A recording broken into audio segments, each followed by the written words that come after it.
while back, this Billy Bowman guy, Valley Bowman, did a video saying, I'm subbing from you, you're a shithead, blah, blah, blah. But he wouldn't say those words. These isn't like nasty, bad words. No, Gary. If I wanted to call you shithead, I'd have just called you shithead. And it's not that I'm afraid of nasty, bad words. Words don't mean anything in and of themselves. It's the intention behind them that I object to. I might have done a response to it, but I just saw it again, and his critique of me, and I really didn't like what he said, because, he said somehow, if a democracy makes a decision, then he can call that decision fascism at some point. It's no longer, it's not a democratic decision. Even though 75% of the people say it, it's not democratic. And it's like, no, democracy is a process, all right? You either invest in it or you don't. You either say, okay, I'll have a process where we make the argument and then we vote on it, and you don't like the results, you lose the argument. Well, whose fault is that but your own? You couldn't make the convincing argument. So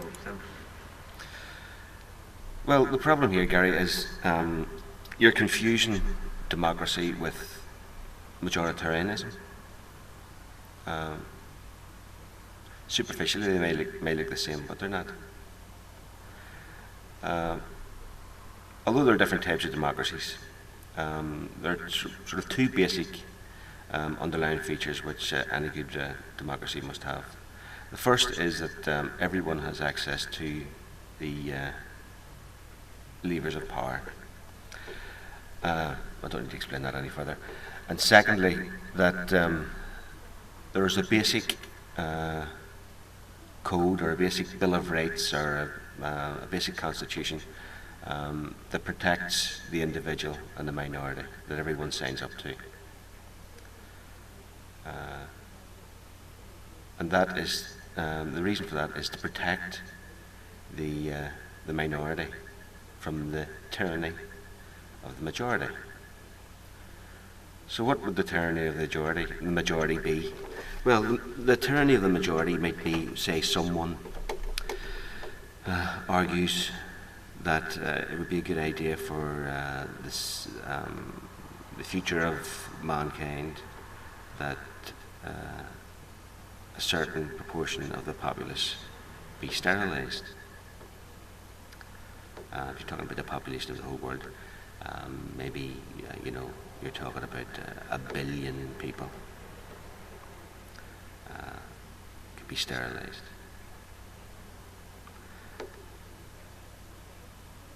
Could be forced to suffer.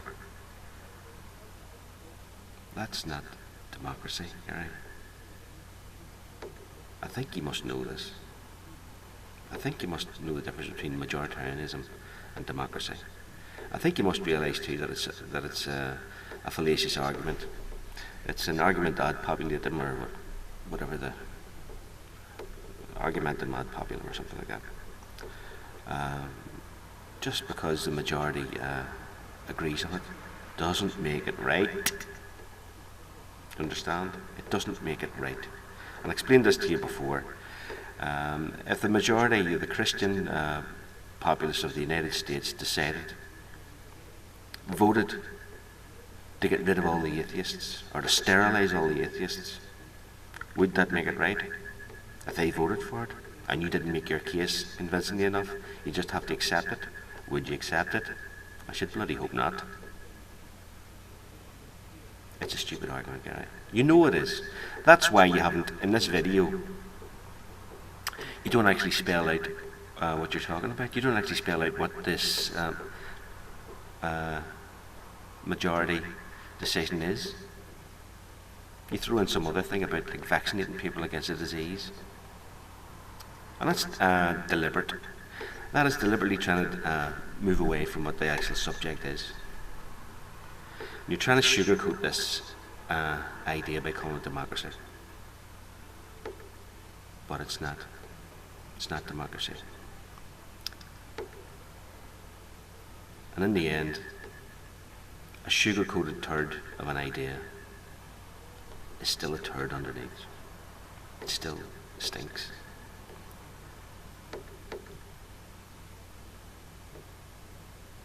The means do not justify the ends, Gary. The means do not justify the ends.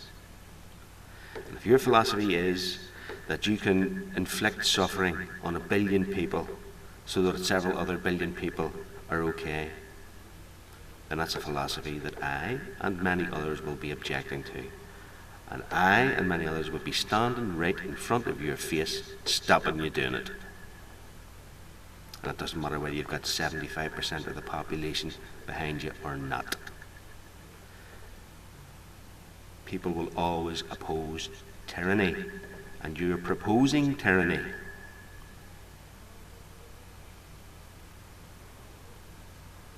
If you believe in majoritarianism, then say so, but don't try and dress it up as democracy, because it's not democracy.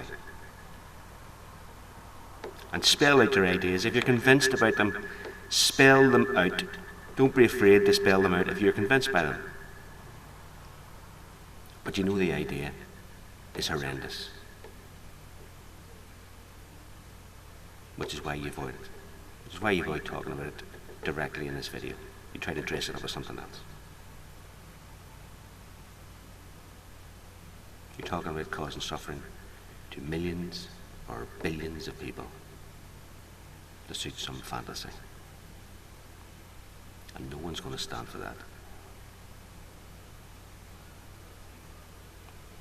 And the big scary face act won't wash either. Or the swearing, or the insulting. You can insult me all you like. I forgive you. Not because you've hurt me, but because, well, you can't hurt me. You don't have that power. It's a power I don't give to you. But I forgive you for the intention behind your comments. But that's something I can do.